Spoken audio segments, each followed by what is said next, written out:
Em 1841, foi publicado um livro tão radical, mas tão radical, que ele foi praticamente varrido da história. E o mais surpreendente é que ele foi escrito por um padre que ousou olhar para o cristianismo não como uma ferramenta de submissão, mas como um chamado direto para a revolução. Então vamos começar com uma provocação. E se a Bíblia não fosse um livro sobre obediência? E se, na verdade, ela fosse um manual para a insurreição? O verdadeiro roteiro para derrubar a tirania? Pois é.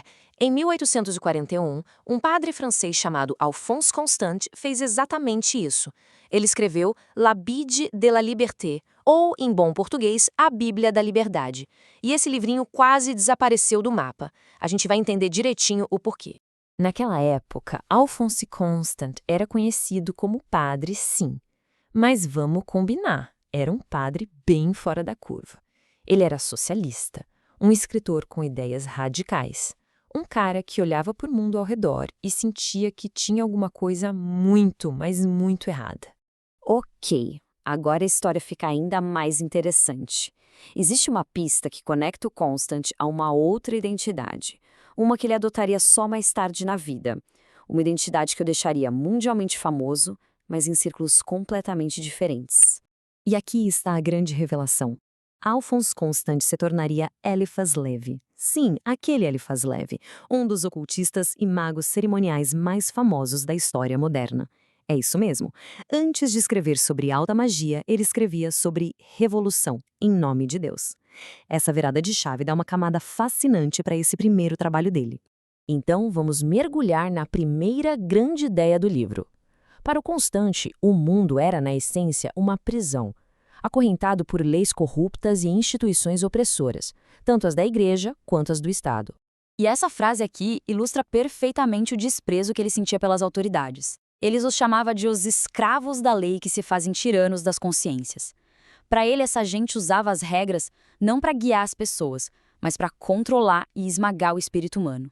Então, qual era a solução dele? Uma ideia, no mínimo, chocante. Constante argumentava que para alcançar a verdadeira salvação, a divindade, era preciso quebrar a lei. Desafiar as regras injustas não era um pecado, era um ato sagrado. E é aqui que a teologia dele fica realmente radical. Ele inverte totalmente os papéis tradicionais. Satanás, segundo ele, é o pai da lei, o executor de regras rígidas e sem vida que aprisionam a humanidade. E Lúcifer, ele é o pai da graça, o portador da luz que liberta. Uma inversão de valores impressionante. O ponto central da coisa toda é este. Para o Constante, a luta fundamental da existência humana era entre o despotismo, que é a morte, e a liberdade, que é a própria vida. E ele não tinha dúvida de que a vida estava destinada a vencer. Vamos avançar um pouco e aprofundar a coisa, chegando no coração filosófico do livro. Nesta parte, o Constant redefine de forma radical a própria natureza de Deus. Ele argumenta que Deus não é um rei distante, sentado num trono lá no céu. Pelo contrário, Deus está em tudo que existe, e é tudo que existe. Essa é uma visão panteísta. Deus é uma força presente em cada átomo do universo e dentro de cada pessoa.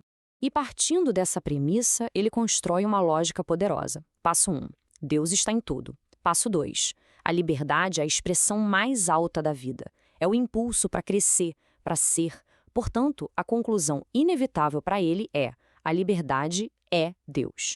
Com essa definição em mente, ele usa uma metáfora incrível. A liberdade é como um trovão.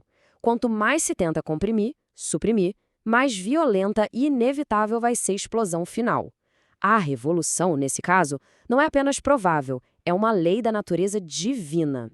E isso nos leva à parte final e mais prática do livro, a visão do Constante para um mundo novo, o reino na Terra, que seria construído em cima desses princípios revolucionários. Para construir esse mundo novo, Constant precisava reinterpretar sua figura central. Ele dedica um capítulo inteiro a Cristo, mas não como um salvador passivo que prega a resignação, e sim como um agente ativo da revolução. Olha só como ele redefine as coisas. Cristo é a vítima da liberdade, o destruidor do mundo criminoso. Ele é aquele que acaba com os títulos de mestre e pai para que todos sejamos irmãos. E, o mais importante, ele é quem revela os 3 pilares da nova era: liberdade, igualdade e fraternidade. A revolução do Constante também era econômica. Ele ataca diretamente a propriedade privada com este argumento teológico. Nada na terra pertence a este ou aquele homem, tudo pertence a Deus, ou seja, a todos. É um chamado bem claro pela propriedade comunitária e pelo fim da injustiça econômica. E qual era o objetivo final de toda essa agitação? Um reino dos céus na terra. Um mundo regenerado pela liberdade e pela igualdade, onde a própria humanidade e o universo se tornariam uma coisa só com Deus, que, vale lembrar, é a própria liberdade. E o livro termina com esta mensagem avassaladora que vai além de qualquer doutrina ou lei. Ele diz: não sejam mais sábios, não sejam mais instruídos, não sejam mais virtuosos, amem, pois essa é toda a lei do Senhor, e o próprio Deus é apenas amor. No final das contas, o amor é o motor da revolução. E isso nos deixa com uma última pergunta. Será que uma ideia pode ser tão poderosa, tão perigosa para a ordem estabelecida, a ponto de precisar ser apagada da história? A Bíblia da Liberdade foi confiscada e quase todas as cópias foram destruídas assim que foi publicada. Constant foi preso. Talvez a reação das autoridades seja a maior prova do poder que estava contido naquelas páginas.